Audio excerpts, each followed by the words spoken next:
ଅଧା ବାଟରେ ରହିଗଲା ଜଗା ଦର୍ଶନ। ଆଖି ବୁଜିଲେ ପଶ୍ଚିମବଙ୍ଗର ଦୁଇ ମହିଳା। କହିବାକୁ ଗଲେ ଡାକିଥିଲା କାଳିଆ, ନେଇଗଲା ଯମ।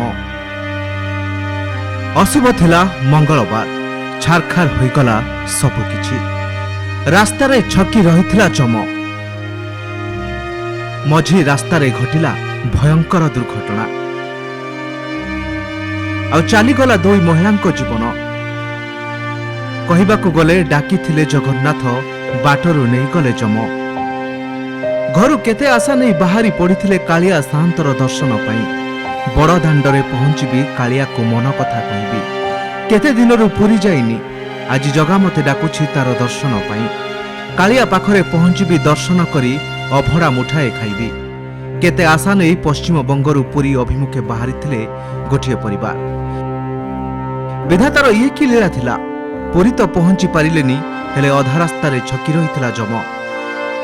ଆଉ ଜଗା ପାଖକୁ ଯିବା ବଦଳରେ ଯମ ପାଖକୁ ଚାଲିଗଲେ।